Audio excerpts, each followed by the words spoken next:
A slave thrown into prison for a crime he didn't commit became the second most powerful man in the world and saved an entire nation from economic collapse. Joseph's financial strategy was so brilliant that modern economists still study it 4,000 years later. But here's what will shock you.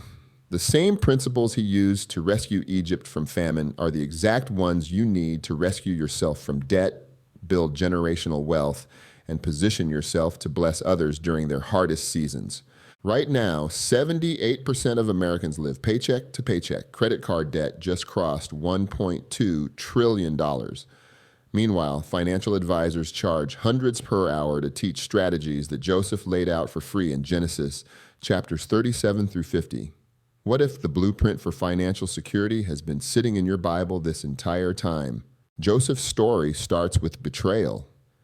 His brothers sold him into slavery. He was falsely accused by Potiphar's wife and locked in Pharaoh's dungeon. Yet through every setback, he managed whatever was in front of him with excellence. When Pharaoh finally summoned him to interpret a dream, Joseph didn't just explain what it meant. He presented a complete economic recovery plan that would transform Egypt into the wealthiest nation on earth. The dream revealed 7 years of abundance followed by 7 years of famine. But Joseph's response went beyond prediction. He told Pharaoh exactly what to do. Save 20% of everything during the good years.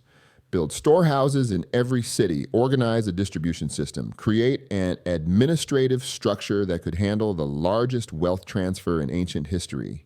Pharaoh recognized something extraordinary. This wasn't just financial advice. This was divine wisdom translated into practical action.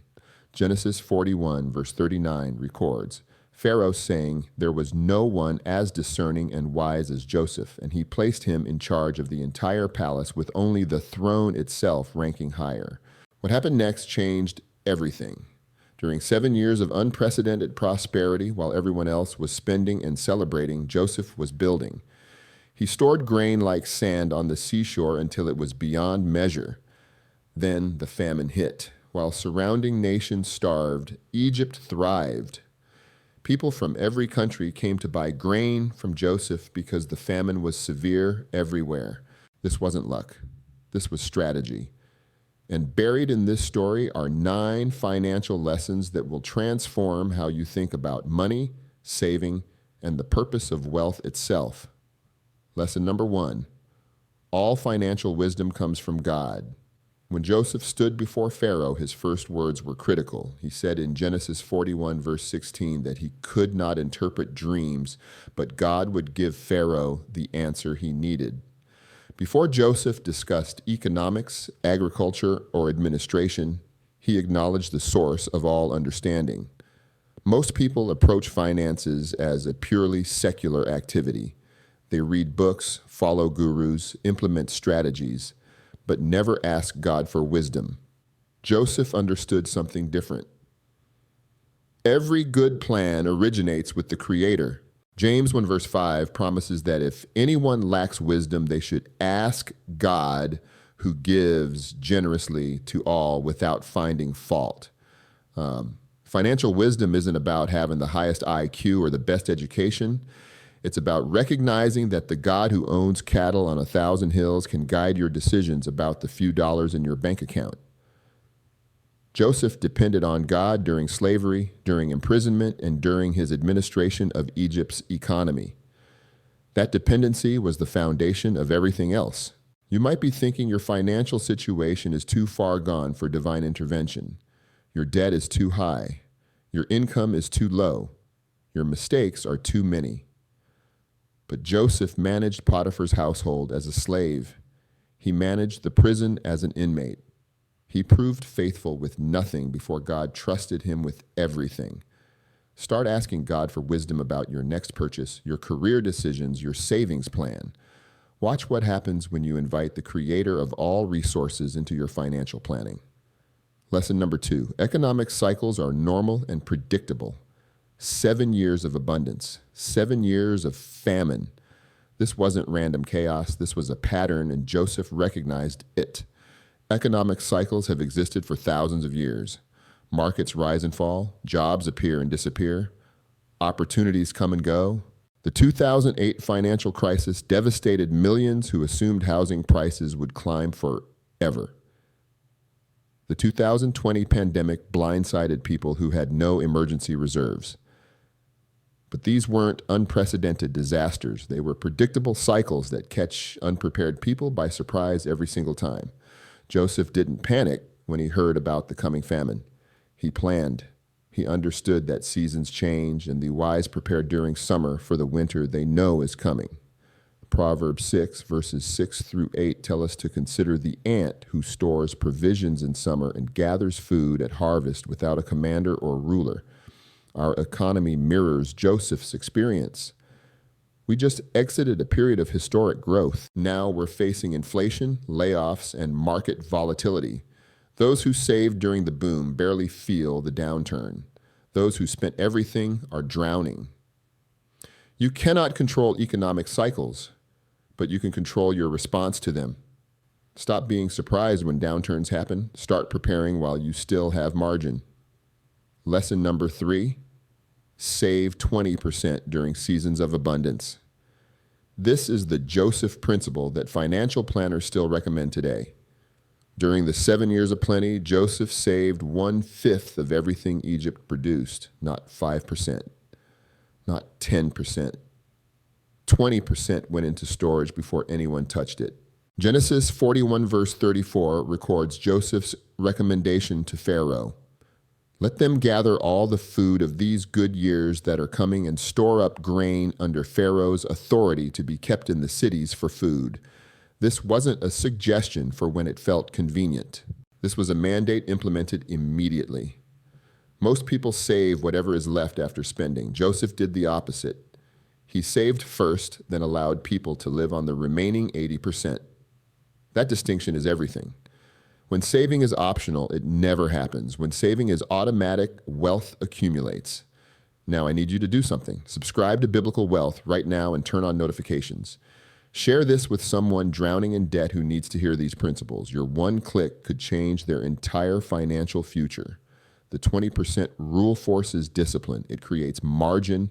It builds reserves that can weather any storm. And as you're about to discover, those reserves serve a purpose far bigger than personal security. Lesson number 4, build systems, not just savings. Joseph didn't just tell Egypt to save grain. He created an infrastructure to make it happen. Genesis 41, verse 48 tells us Joseph collected all the food produced during those 7 years of abundance and stored it in the cities. In each city, he put the food grown in the surrounding fields. Think about the scale of this operation. Joseph built storehouses in every major city across the entire nation. He developed transportation networks to move grain from fields to storage facilities. He trained personnel to manage inventory. He established security systems to prevent theft and spoilage. This required legislation, communication, negotiation, building, economic forecasting, record keeping, and human resource management. Joseph mastered every skill necessary to implement his vision. Most people treat saving like a New Year's resolution. They have good intentions, but zero infrastructure to support those intentions. They promise themselves they'll save money this month, then rely on willpower and memory to make it happen. That approach fails every single time. Joseph didn't rely on Pharaoh's willpower. He built a system that automatically captured 20% before anyone could spend it. The grain went into storage before it reached the marketplace. You need the same approach. Set up automatic transfers from checking to savings on payday. Before you see the money, before you can rationalize spending it, move it into a separate account. Automate your retirement contributions. Automate your bill payments. Remove the daily decision from the equation. Willpower depletes, motivation fades. Systems run forever. Studies show people who manually save money typically save less than 5% of their income. People who automate savings average 15 to 20%. The difference isn't discipline, it's infrastructure. Joseph stored up quantities of grain like the sand of the sea, so much that he eventually stopped keeping records because it was beyond measure. That level of abundance required sophisticated systems operating consistently over 7 full years. Start building your financial infrastructure today, not tomorrow, not next month. Today. Lesson number 5. Reserves exist to bless others, not just yourself. Here's where Joseph's story reveals something most financial teaching completely misses.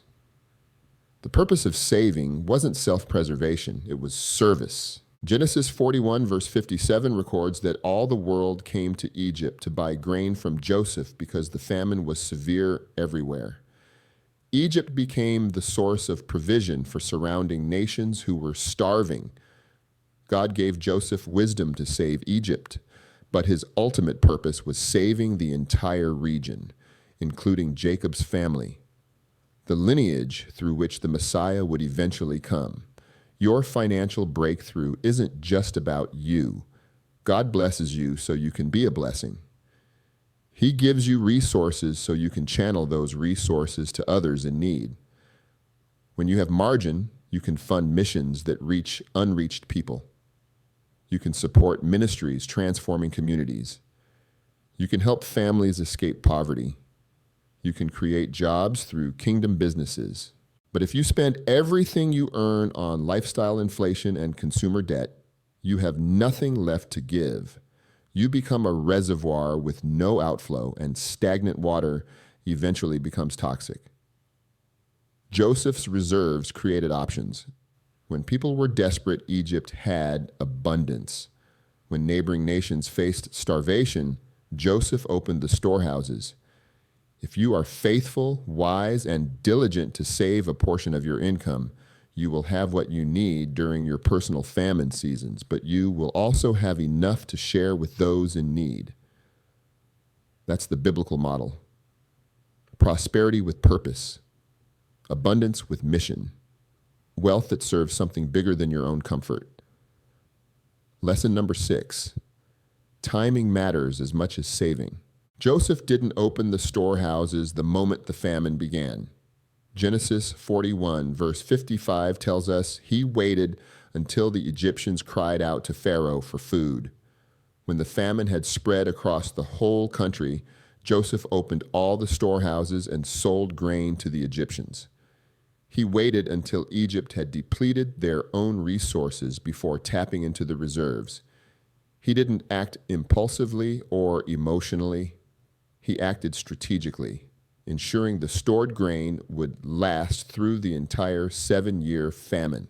This demonstrates crucial wisdom about when to deploy resources versus when to continue conserving them. Just because you have savings doesn't mean you should use them at the first sign of difficulty. Your emergency fund exists for genuine emergencies, medical crises, job loss, unexpected major repairs, not for vacations you can't afford or sales you don't want to miss. The discipline to maintain reserves, even when pressure mounts to tap into them, separates those who successfully navigate financial hardships from those who don't. Patience to endure temporary discomfort while preserving long-term security represents one of the most overlooked aspects of financial wisdom. Only use your savings when absolutely necessary. Define what constitutes a true emergency before the emergency arrives. Establish clear criteria for accessing reserves so emotion doesn't override strategy in the moment. Joseph's timing saved lives. His refusal to panic and distribute grain prematurely ensured Egypt survived the entire famine period, not just the first few years. Your timing will determine whether your savings accomplish their intended purpose or get wasted on non-essentials that feel urgent but aren't. Lesson number 7.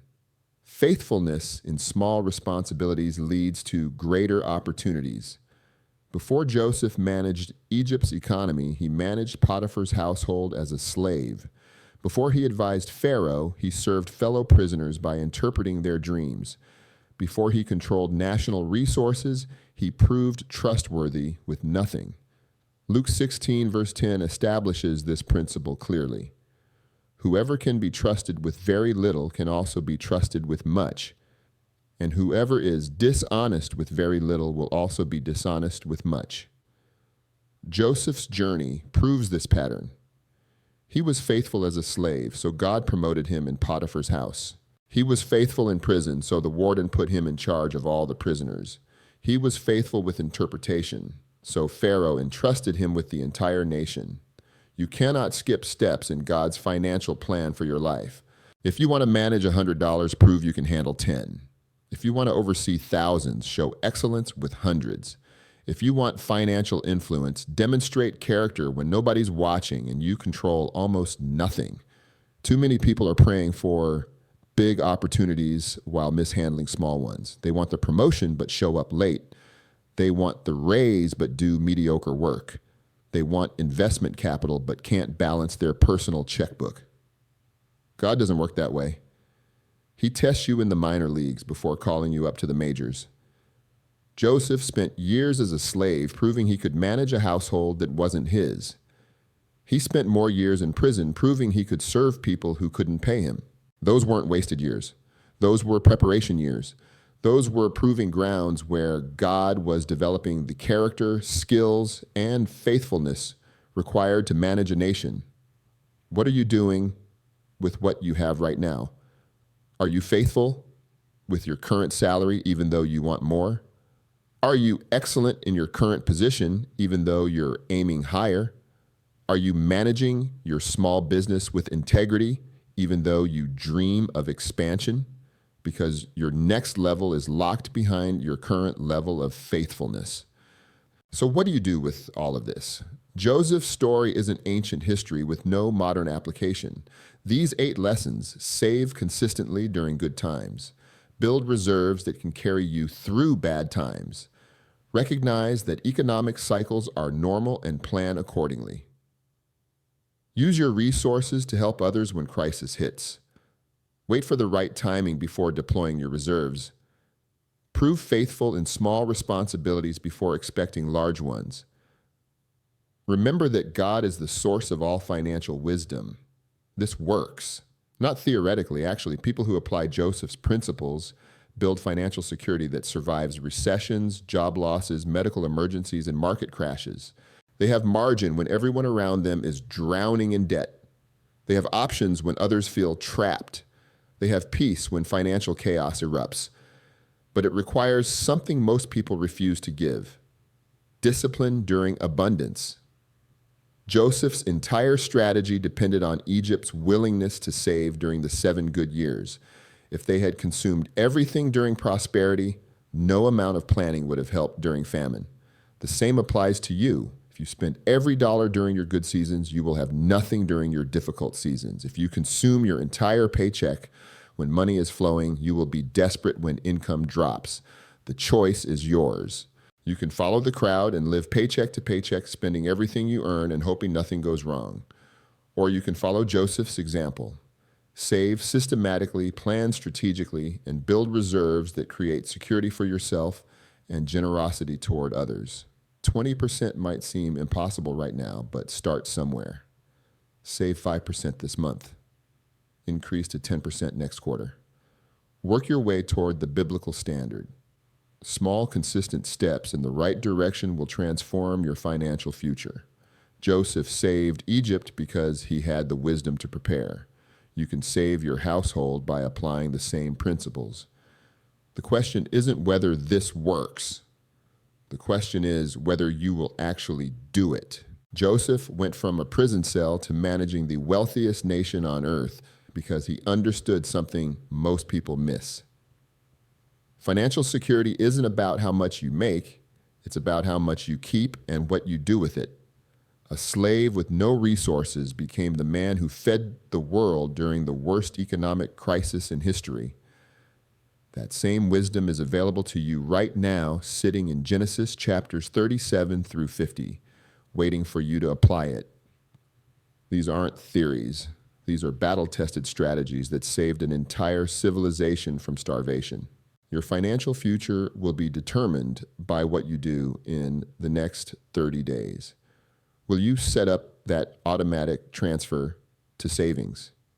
Will you create a budget that actually accounts for the famine seasons you know are coming? Will you stop spending like the good times will last forever and start preparing like Joseph did? The famine is coming.